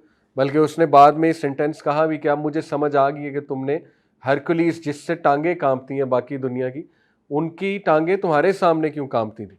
खालिद बिन वलीद का नाम सुन के टांगें कांप जाती थी उनकी, और मशहूर था उनमें कि इनका जो सोल्जर है खालिद, उसके पास कोई मैजिकल स्वॉर्ड है।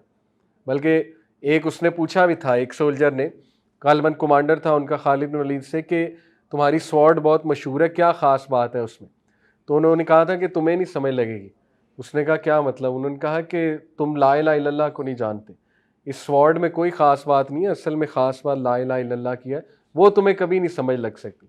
तो इसलिए उसने कहा पादरी ने उस टाइम पे कि मुझे समझ आ गई तुम लोगों ने क्यों शिकस्त दी है, क्योंकि तुम्हारे लिए दुनिया मैटर ही नहीं करती, दुनिया को तुम ठोकर पे रखते हो। और वो लोग दुनियादार थे, वो लोग दुनिया परस्त थे, और जाहिर है कि दुनिया परस्त इंसान जो है वो आपको पता है उसको सुकून कहाँ मिलता है, इसलिए तुम लोगों ने जो है उस किंगडम को गिरा दिया।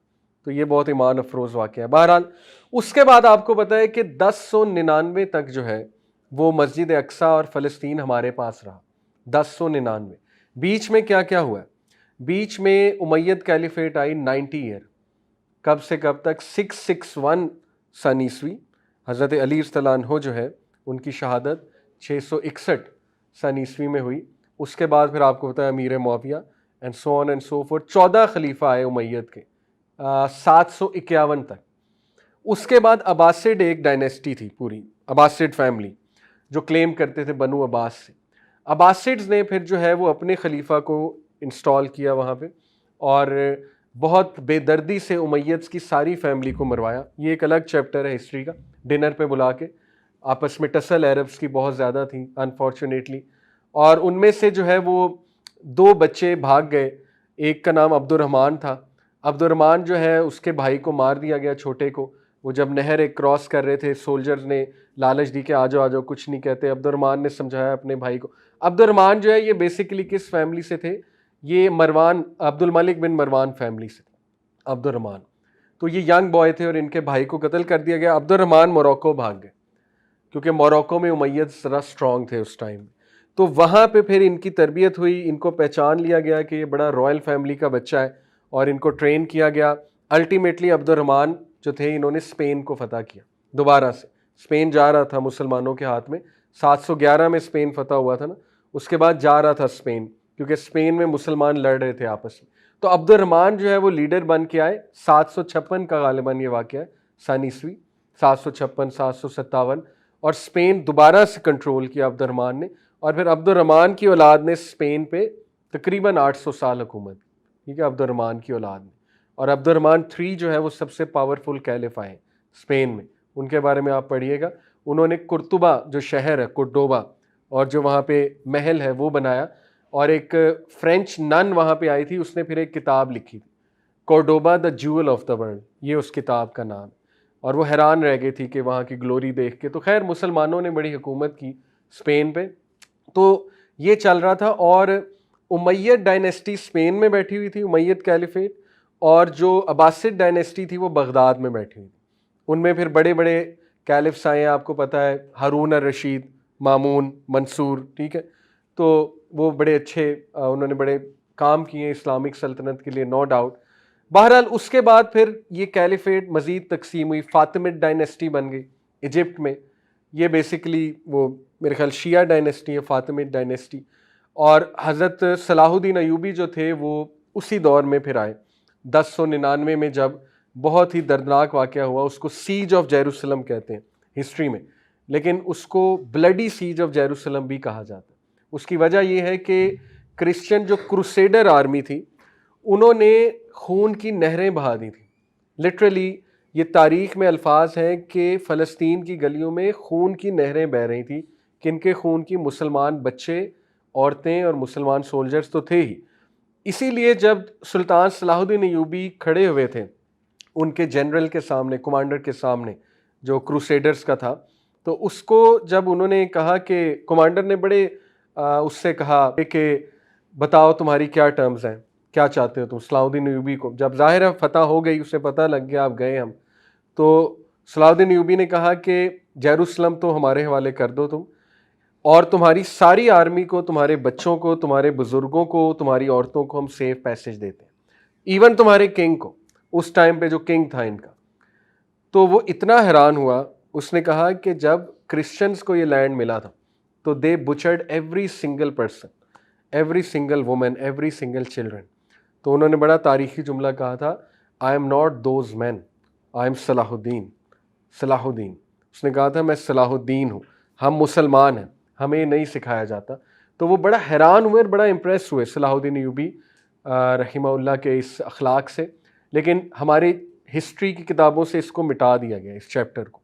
आज देखें हमारी यूथ को इल्लामा मोहम्मद इकबाल की नफ़रत पैदा की गई, कैसे उनको निकाला गया हमारे सिलेबस से, उनकी जिहादी नज़मों को निकाला गया हमारे सिलेबस से, उन्हें एक मजाक बनाया गया, उन पर क्रिटिसिज्म हुआ कि इन्होंने छापे मारे हैं, ये किया, वो फलाने फ़िलासफ़र का छापा।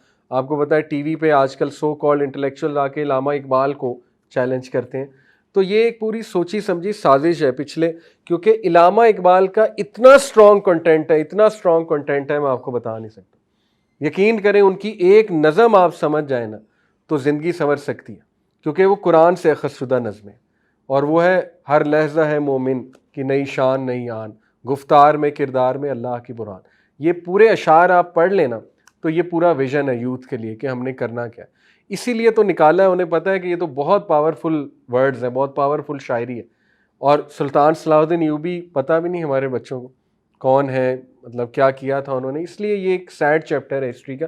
एनीवे, तो सुल्तान सलाहुद्दीन अय्यूबी ने 88 साल बाद, यानी 88 साल लगे मुसलमानों को सलाहुद्दीन अय्यूबी बनाने में। और तारीख में आता है कि सलाहुद्दीन अय्यूबी ऐसे ही नहीं बन गया। उस दौर के जो उलमा थे, जो रिलीजियस तबका था, उसने दोबारा से इस्लामी तारीख और जिहाद का नैरेटिव शुरू कर दिया था। 50 साल उन्होंने वो नैरेटिव बनाया, तारीख में आता है 50 साल लगे उस नैरेटिव को जान पकड़ने में, माओं को ये समझने में कि हमने मुजाहिदीन पैदा करने और उनकी तरबियत ऐसी करनी है, और उसके बाद सलाहुद्दीन अय्यूबी आया। राइट, यही बात है असल में आज भी कि ये शॉर्ट टर्म सोल्यूशन तो है कोई नहीं अभी। अनफॉर्चुनेटली अभी क्या हो सकता है, अभी यही हो सकता है कि मुस्लिम ममालिक मिलके जो है वो कुछ अब बड़ा एक्शन कर दें, अल्लाह करे। और मैं आपको बताऊं कि इजराइल को सिर्फ पाकिस्तान आड़े ले सकता है, पक्की बात है, ठीक है। इसीलिए वो सबसे ज़्यादा जो है ना डरते भी यहाँ से हैं, क्योंकि आपको पता है कि आर्मी, न्यूक्लियर पावर, फिर यहाँ के लोगों में जो जज्बा है, आज आर्मी ऐलान कर दे कि चलो जी जिहाद के लिए, आई एम श्योर सारे निकलेंगे, औरतें निकल जाएंगी, ठीक है। इसलिए उन्हें पता है कि यहाँ से आएगा टफ टाइम। तो अल्लाह करे कि हमारे जो आर्मी है, एयरफोर्स है और हुक्मरान है, उन्हें कुछ जो है गैरत भी आ जाए, और जाहिर है इंशाल्लाह इस पे वो सोचें, हम दुआ करते हैं उनके लिए। तो बहरहाल ये नैरेटिव भी बिल्ड करना पड़ेगा। देखें, आप लोगों को अपनी फैमिलीज़ में इस्लामिक हीरोज़ को रिवाइव करना पड़ेगा आपको, इसीलिए मैं आपको ये सारी तारीख बता रहा हूँ, ठीक है। तो 88 साल लगे मुसलमानों को रिकैप्चर करने, रिक्लेम करने के लिए जेरूसलम का लैंड, और 1187 में under the great leadership of the great Salahuddin Ayyubi, अल्हम्दुलिल्लाह जेरूसलम वाज रिक्लेम्ड। ये है हमारी तारीख। और उसके बाद 1917 से लेके अब तक जो है वो क्या हुआ है, मैं आपको इसकी क्विक जो है वो एक इंशाल्लाह तारीख बताता हूँ। 1897 में वर्ल्ड ज़ायनिस्ट ऑर्गेनाइजेशन बनी। उसका मकसद था to advocate for the establishment of a Jewish homeland in Palestine. और शुरू से ब्रिटिश ने जो गेम खेली वो 2 स्टेट सोल्यूशन था। 2 स्टेट सोल्यूशन ये था कि पीसफुल को एग्जिस्टेंस होनी चाहिए, ज्यूज कुछ लैंड ले लें और अरब्स के पास तो है ही, ठीक है, अरब्स भी रहें, कोई मसला नहीं है। 1917 में बालफोर डिक्लेरेशन हुई, इसीलिए मैं 1917 बार बार, इसमें क्या था कि British foreign secretary James Balfour approves the creation of a national homeland for Jews in Palestine. और लीग ऑफ नेशन उसके बाद बनी, जो कि यूनाइटेड नेशंस है, जिसका मकसद असल में वॉर्स को एंड करना था। उसमें भी फिर बिल्स आए, रेजोल्यूशन पास हुई कि जूस का राइट है वहां पे को एग्जिस्ट करना। 1947 में यूएन पार्टीशन प्लान आया। UN successfully passes a plan to separate western Palestine into 2 स्टेट्स। Jewish leaders accepted the proposal while Palestinian Arab leaders rejected it outrightly। और फिर बहुत से राइट्स हुए, and those riots led to the Arab Israeli war. पहली जो war थी 1948-1949 में, उसमें the Jewish community declares itself independent in the new state of Israel. War breaks out between Israelis and forces from nearby Arab nations. और उसके बाद फरवरी-जुलाई 1949 में इजराइल और Arab states agree to an armistice that results in Israel controlling 78% of Palestine। शुरू जब हुआ था तो इजराइल का था 3% हिस्सा सिर्फ। इस वक्त करंटली इजराइल जो है वो 90% हिस्से पर बैठा हुआ है इस वक्त। और वो भी आपको पता है कि जेरूसलम को भी कैपिटल उन्होंने अपना डिक्लेयर कर दिया ट्रंप के दौर में। The United nation estimates that more than 7 lakh Palestinian Arabs became refugees during this period। Backup Israel को कौन कर रहा था? ऑब्वियसली सुपर पावर्स कर रही थी उस दौर की। और ये जो पहली अरब इसराइल वॉर थी उसमें इसराइल का पलड़ा भारी था और इसराइल 78% लैंड को कैप्चर कर गया बदमाशी से। 1967 में अरब इसराइल वॉर दोबारा हुई, 6 डे वॉर थी, using air, sea and ground combat. इसमें अल्हम्दुलिल्लाह पाकिस्तान एयरफोर्स भी गई थी और इसराइल के जहाज़ भी गिराए थे पाकिस्तान एयरफोर्स ने, जो 67 की वॉर। बल्कि मुझे एक बहुत ही हाई रैंक ऑफिसर भी बता रहे थे कि बाकायदा ये प्रेशर डाला था ऑफिसर्स ने उस टाइम पे जो प्रेसिडेंट थे कि हमने जाना है, आप नहीं इजाज़त देंगे फिर भी हमने जाना है। इसका मतलब है कि हमारी आर्मी एयरफोर्स में हमेशा नेक लोग और तड़प रखने वाले लोग मौजूद रहे और आज भी हैं, आज भी हैं, ठीक है, ना उम्मीदी नहीं है, तो इंशाल्लाह आज भी कुछ हो सकता है। तो Israel captures the Sinai peninsula from Egypt and Golan Heights from Syria. Although the Israeli army does not annex the West Bank of Jordan, it begins to occupy the region. यहाँ से complete occupation उनकी शुरू हो गई West Bank की। 1982 में Israel returns Sinai to Egypt and the two countries sign a peace treaty, making Egypt the first Arab nation to officially recognize Israel as a state. सबसे पहले इसराइल को Egypt ने जो है वो एज अ प्रॉपर स्टेट जो है तस्लीम किया। आज भी अफसोस की बात है कि उर्दन और इजिप्ट दोनों ने बॉर्डर्स अपने बंद किए हुए, कई मुस्लिम ममालिक ने एयर बेसिस दी हुई हैं, ठीक है, इसराइल को अभी भी। 1987 से 1993 इसमें क्या है, फर्स्ट इंतिफादा। ये क्या है, Palestinians begin a mass uprising in Gaza, civil disobedience and riots soon spread to the West Bank. अब पैलेस्टीनियंस ज़ाहिर है मजीद जाग रहे हैं और उन्हें क्लियर नज़र आ रहा है कि ये तो मतलब हमें निकालने पे तुले हुए। वही हुआ ना कि बस आए एज गेस्ट थे, उसके बाद काबिज हो गए। 1993 से 1995 में ऑस्लो अकॉर्ड्स हुए, the Oslo accords. Palestine and Israel sign the declaration of principles in which both nation seek recognition as autonomous governing bodies. अब देखें मजबूरन 2 स्टेट सोल्यूशन की तरफ आना पड़ा क्योंकि इसराइल जो है वो स्ट्रांग होता जा रहा है। वेस्ट बैंक को स्प्लिट कर दिया जाता है 3 जोन्स में, एक जो कि फुली पैलेस्टीनियन अथॉरिटी के अंडर है, एक जो कि जॉइंट कंट्रोल्ड है, एक जो कि कंप्लीटली इसराइल के हाथ में है। और गाजा आपको पता है कि वहां पे मेजॉरिटी पैलेस्टीनियंस की आबादी है। 2000 में कैंप डेविड समिट हुआ। इसमें क्या था, the Israeli army withdraws from Lebanon. The camp David summit aims to help the 2 sides finally agree on a settlement. The talks eventually fail and the violence leads to the second इंतिफादा जो कि 2000 से 2005 तक हुआ। अच्छा, ये हो क्या रहा है अभी तक, इसराइल ग्रेटर इसराइल की तरफ जा रहा है, ठीक है। वो लेबनान भी उनके प्लान में है, सीरिया उनके प्लान में है, पार्ट ऑफ सऊदी अरेबिया उनके प्लान में है, ठीक है, उर्दन तो जाहिर है उनके प्लान में है। अप्रैल 2003 road map for piece. European union, United nation, US and Russia release a road map which outlines a clear timetable toward a Palestinian state. उन्होंने एक रोड मैप वहाँ पे सजेस्ट किया 2 स्टेट सोल्यूशन का। 2005 में गाजा एक्सपल्जन प्लान क्या था। Israel की जो डिफेंस फोर्सेस हैं, जो असल में IDF नहीं हमें कहना चाहिए, हमें IOF कहना चाहिए, इसराइल ऑक्यूपेंट फोर्सेस। जैसे कश्मीर में आप देखें ना, इंडियन ऑक्यूपाइड फोर्सेस कहा जाता है, ठीक है ना। तो उन्होंने क्या किया, they leave the Gaza Strip and force settlements in the northern West Bank as part of unilateral disengagement plan। ये 2005 में हुआ। आपको जरा टेक्निकल तारीख बता रहा हूँ। 2011 में Palestine submits a bid to the UN for statehood and membership, लेकिन नहीं मिली। पैलेस्टाइन आपको पता है मेंबर नहीं है यूनाइटेड नेशन का। तो ये एक तारीख हमें, और देखें इंटरेस्टिंग बात है कि 2011 में अरब स्प्रिंग शुरू हुई, प्रॉपर प्लान है। 9/11 उससे 10 साल पहले 2011 में उसमें खपाया अफ़गानिस्तान को। आप ये ना समझें इनको नॉलेज, इन्होंने सारी हदीस पढ़ी हैं कि खुरासान क्या है, वहाँ से कौन सी आर्मी उठनी है, किस कंट्री की क्या हैसियत है, सब इनके रिसर्च सेंटर्स हैं जहाँ हदीस पढ़ाई जाती हैं। उन हदीस के पस मंज़र में रोशनी में इनकी स्ट्रैटेजीज बिल्ड होती हैं, इस लेवल पे तैयारियाँ होती हैं, ठीक है ना। और मुसलमान सो रहे थे अभी तक।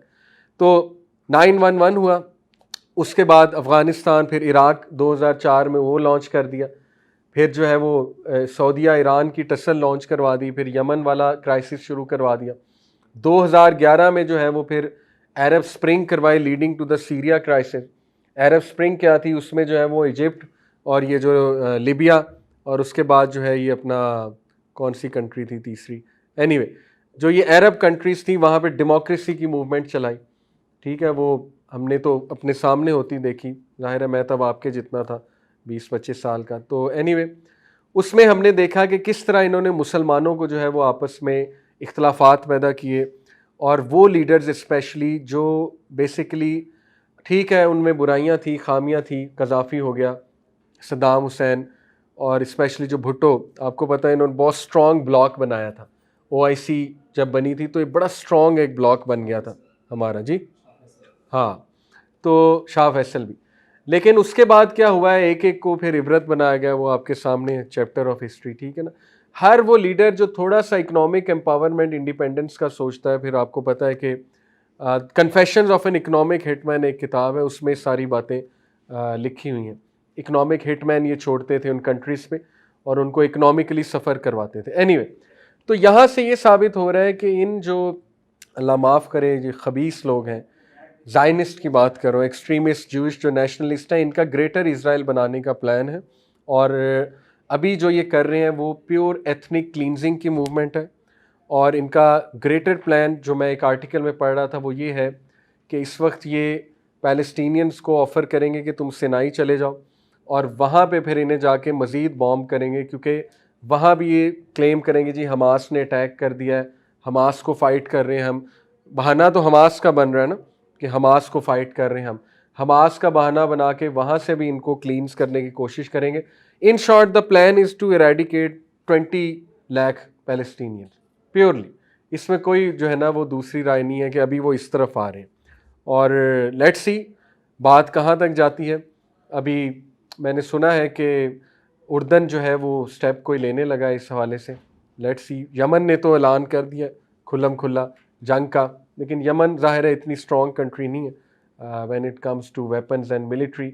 अल्लाह करे कि हमें भी कुछ जो है वो इंशाल्लाह इस पर गैरत आए। जहाँ तक अहदीस की बात है, देखें अहदीस में बशारतें भी हैं, वार्निंग्स भी हैं। अहदीस की रोशनी में कुछ लोग कहते हैं कि शायद ही हमारे हाथ से चला जाएगा, वल्लाहु आलम, लेकिन रिक्लेम भी होगा, होप भी है। लेट्स से कि अगर चला भी जाएगा तो डेफिनेटली रिक्लेम होगा। और क्लियर कट हदीस में आता है कि क़यामत तक एक जमात जो है वो जिहाद करती रहेगी, किताल करती रहेगी, और अल्लाह की मदद उसके साथ शामिल होगी। तो डेफिनेटली वो ग्रुप्स तो हैं जो बिल्कुल सही इस वक्त फ़ाइट कर रहे हैं अल्लाह की राह में, और उनका राइट है किताल करना, क्योंकि पैलेस्टीनियंस हमारे ब्रदर्स एंड सिस्टर्स हैं और उनके साथ बहुत तारीख़ की सबसे जो है वो बदतरीन ज़्यादती जो है हो रही है। इसलिए हमें दुआ भी करनी चाहिए उनके लिए इंशाल्लाह। थोड़ा सा हम सलूशन भी डिस्कस जो है वो इस पर कर लेते हैं क्विकली। अच्छा, इसके अलावा थोड़ा सा और मैं इंपॉर्टेंस आपको बता दूं क्विकली, फिर नमाज है। मैंने आपको बताया कि ये वो ज़मीन है जिसको अल्लाह ने ख़ुद बरकत वाला कहा, मुक़द्दस कहा। इसके अलावा ये बहुत से अंबिया का होमलैंड था। ये वो ज़मीन है जहाँ पे हज़रत लूत अलैहिस्सलाम ने पनाह ली, यानी ये ब्लेस्ड लैंड है। फिर इसमें मस्जिद अल अक्सा है जहाँ पे एक नमाज 250 नमाज़ों के बराबर है। फिर जो दज्जाल है वो यहाँ इंटर नहीं हो सकता।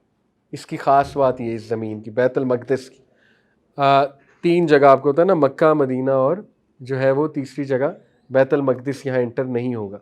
ये मुस्नद अहमद की हदीस है, उसको प्रिवेंट कर दिया जाएगा यहाँ पे। तमाम अर्थ पे वो हुकूमत करेगा लेकिन यहाँ पे नहीं। और ये इसकी ये भी ख़ास बात है कि लुद एक एरिया है इसके करीब, वहाँ पे दज्जाल को कत्ल करेंगे हज़रत ईसा अलैहिस्सलाम। और मेहदी का जो टाइम है वो वॉर्स का टाइम है, और इमाम मेहदी के टाइम पे 3 ग्रोहों में मुसलमान तकसीम हो जाएंगे। एक वो जो उनके साथ किताल करेगा, शहीद हो जाएगा, और वो कायनात के वन ऑफ द बेस्ट शुहदा है हदीस की रोशनी में। एक वो जो उन्हें अपोज़ करेगा। तो अल्लाह ताला हमें हमारी नस्लों को बचाएं उनको अपोज़ करने से, जो उन्हें तस्लीम नहीं करेगा। और तीसरा ग्रोह वो होगा जो उनके लिए रोड क्रिएट करेगा, उनको सपोर्ट देगा, सपोर्ट सिस्टम फराहम करेगा। ठीक है, तो इंशाल्लाह हम दुआ करते हैं इन 2 ग्रुप्स में से ही हम हो, तीसरे में से ना हो। तो वो वॉर्स का दौर है। उसके बाद ईसा अलैहिस्सलाम जब आएंगे तो दज्जाल को कत्ल करेंगे, और दज्जाल जो है वो अपनी जंजीरें तोड़ के गुस्से में बाहर आएगा। कब? जब वो सुनेगा इमाम मेहदी आ गए, तो वो उसमें गुस्से में, गज़ब में बाहर आ जाएगा। तो ये इसकी ख़ास बात है कि इसके करीब जो लैंड है लुद, वहाँ कत्ल किया जाएगा दज्जाल को। सुना है वहाँ एयरपोर्ट है, वल्लाहु आलम किस तरह से कत्ल होगा। वो नेज़े का आता है, नेज़ा मारेंगे हज़रत ईसा अलैहिस्सलाम। और उसके बाद जो है मैसेंजर सल्लल्लाहु अलैहि वसल्लम was taken to Baitul Maqdis on his night of Isra, और अल-कुद्स ये पहला किबला है मुसलमानों का, ये इसकी जो है वो ख़ास बात है। फिर मैंने आपको बताया ये वन ऑफ द मॉस्क है जहाँ ट्रैवल करना चाहिए। फिर ये कि नबी अकरम सल्लल्लाहु अलैहि वसल्लम ने उस जगह पे तमाम अंबिया को लीड किया, which was a symbolic gesture from अल्लाह सुब्हानहू व तआला कि this land belongs to the Muslims, this land belongs to the अंबिया, द पीपल ऑफ अंबिया, और वो मुसलमान हैं। जूस तो असल में बागी हैं। और उसके बाद हमने ये पढ़ा कि मस्जिद अल-अक्सा जो है, ओके, उसके बाद हमने हिस्ट्री देखी सारी, वो मैंने आपको बताई, तमाम की तमाम हिस्ट्री। तो ज़ायनिस्ट का जो क्लेम है कि ये लैंड उनका है क्योंकि वो यहाँ पे सेटलर्स थे, पुराने सेटल हुए थे और उन्होंने यहाँ पे किंगडम बनाया था, ये लॉजिकली भी गलत है और बाय नंबर्स भी गलत है। मैं आपको बताता हूँ कैसे। नंबर 1, ये इस तरह से शरई तौर पे गलत है कि इस्लाम में जब एक लैंड फ़तह हो जाता है, मुसलमान उसको फ़तह कर लेते हैं, तो वो लैंड मुसलमानों का हो जाता है। कोई भी ये क्लेम, जैसे अभी पाकिस्तान में जो है वो पुराने कोई हिंदूज उठ के आ जाएं कि ये हमारा एरिया था, अब आप लोग यहाँ से निकले हमारा है, तो दैट डजंट मेक सेंस। अब तो हमारे पास है, मुगल्स ने फतह किया था ऑब्वियसली। तो ये इनका क्लेम बाय कुरानिक लॉ भी गलत है, क्योंकि अल्लाह कुरान में कहते हैं कि लैंड उसका होता है जो शरीयत नाफिज करता है वहाँ जाके, ठीक है। और अल्लाह ने गिफ्ट कर दिया ये लैंड मुसलमानों को, सीधी सी बात है, आपके क्राइम्स की वजह से। दूसरा, ये एक बड़ा इंटरेस्टिंग फैक्ट है तारीख का कि पहले जो लोग जो फ़लस्तीन में सेटल हुए वो कनानाइट्स थे, कनान के रहने वाले थे, जो कि असल में अरब्स थे। तो लॉजिकली भी आपका आर्गूमेंट गलत है। अगर आप ये कहते हैं कि हम यहाँ पहले सेटल हुए थे, तो आप नहीं हुए थे। तारीख इस बात की गवाह है कि कनान के जो रहने वाले लोग हैं, अरेबियन पेनिनसुला, जो अरब्स थे, वो यहाँ के सेटलर्स हैं, हज़रत ईसा से भी पहले और इवन 2000 BC से भी पहले, और वो बहुत साल यहाँ पे रहे हैं। तो अरब्स ही रह रहे हैं अभी, तो क्लेम तो फिर उनका बनता है। और आप तो आ जाके तारीख में 70-80 साल यहाँ रहे हैं, दैट्स इट। इसके अलावा तो आप इतना रहे नहीं है हज़ारों साल की तारीख में, तो आपका लैंड कैसे हो गया। लेकिन जाहिर है उनका क्लेम है तोरा, ओल्ड टेस्टामेंट, कि इसमें लिखा हुआ है। तो हमारा भी क्लेम है कि कुरान में लिखा हुआ है कि आप यहाँ से निकल जाओ, ठीक है। और हमारे नबी का हुक्म है कि इनको यहाँ से निकालो। इसलिए ये जंग जारी रहेगी, आपको पता है, और अल्टीमेटली ये सॉल्व होगी इंशाल्लाह जाके हज़रत ईसा अलैहिस्सलाम के दौर में जाके। लेकिन उससे पहले हमें गियर अप होना चाहिए, अपने आप को फिज़िकली स्ट्रॉन्ग करना चाहिए, मेंटली स्ट्रॉन्ग करना चाहिए, अल्लाह से दुआएं करनी चाहिए, हमें अल्लाह नेक साले औलाद भी दे, मुजाहिदीन दे, उनको इस्लामी तरबियत हम उनकी करें, रीग्रुप हों। वीडियोस बहुत दुखी आती हैं ज़ाहिर है, लेकिन ज़ाहिर है कि वो चाहते ही हैं इनकी हिम्मत टूट जाए, टू बी ऑनेस्ट। वो ये वीडियोस भी शायद इसीलिए इतनी लॉन्च हो रही कि मुसलमान की हिम्मत ही टूट जाए कि ये तो तारीख़ का बदतरीन जुल्म है, ब्लड शेड है। तो हमारी हिम्मत नहीं टूटनी चाहिए, हमें करेज पकड़ना चाहिए और हमें बहादुर बनना चाहिए, और हमें सोचना चाहिए कि ये अगर हम इसी तरह दुआएं करते रहे तो ये तो होता रहेगा, ठीक है। दुआओं के साथ एक्शन की भी ज़रूरत है, और एक्शन है कि रीग्रुप हो और आपस में यूनाइटेड हो और इंटरप्रेन्योर्स पैदा करें मुसलमान। पावर हो मुसलमानों के पास, इकनॉमिक पावर हो, मिलिट्री पावर तो है ही, लेकिन इकनॉमिक पावर हो, कंट्रोल हो कुछ मुसलमानों के पास, ठीक है, ताकि वो आंखें दिखाने के काबिल भी रहे ना। जैसे टर्की ने कुछ आंखें तो दिखाई, सराहना चाहिए उनको। आपको पता है वर्ल्ड बैंक को तड़ी भी लगाई कि हम अपनी सारी चीज़ें बना लेंगे, हमें आपका कुछ नहीं चाहिए। आईफोन आपको पता है नहीं है टर्की में, वो तो अपना मोबाइल बनाते हैं, ठीक है। तो ये अच्छी चीज़ें हैं, इसलिए दिस इज़ हाई टाइम ये लॉन्ग टर्म सोल्यूशन मैं बता रहा हूँ ये हो, और शॉर्ट टर्म ये है कि आप अच्छे मुसलमान बन जाए, क्योंकि जब हम अच्छे मुसलमान बनेंगे अल्लाह की मदद ऑब्वियसली हमारे साथ शामिल हो जाएगी। तो उसमें अच्छे मुसलमान में नमाज है 5 वक्त, उसमें ज़ाहिर है शरीयत पे अमल करना है, सुन्नत पे चलना है, उसमें कुरान पढ़ना, कुरान समझना, कुरान की तालीमात को आम करना है। ये सारी चीज़ें अच्छे मुसलमान के उसके इंशाल्लाह अंडर आती हैं। तो ये इन शॉर्ट जो है जी एक पूरा हिस्ट्री के बारे में मैंने आपको बताना है। और बॉयकॉट ज़रूर करें प्रोडक्ट्स का, क्योंकि ये मत सोचें कि उससे इकॉनमी पे क्या इफेक्ट पड़ता है। देखें, ये अलवला वलबरा के अंडर आता है। अलवला वलबरा अकीदे का पूरा एक टॉपिक है कि दोस्ती और दुश्मनी अल्लाह के लिए, लाइकिंग और डिसलाइकिंग अल्लाह के लिए। तो ये हम अलवला वलबरा में कर रहे हैं बेसिकली। इकनॉमिक हिट तो होगा इंशाल्लाह, लेकिन अलवला वलबरा ये है कि हम नफ़रत कर रहे हैं इस वक्त, हम डिसलाइक कर रहे हैं हर उस चीज़ को जिसका कोई डायरेक्ट या इनडायरेक्ट इनसे ताल्लुक़ निकल आता है, ज़ायनिस्ट के साथ, ठीक है, मैं बार बार ये कह रहा हूँ। और हर उस स्पोर्ट्समैन का, सेलिब्रिटी इन्फ्लुएंसर का भी बॉयकॉट जो एक लफ्ज़ नहीं बोला और जो है वो जिनको सांप सूंघा हुआ है इस वक्त, ठीक है।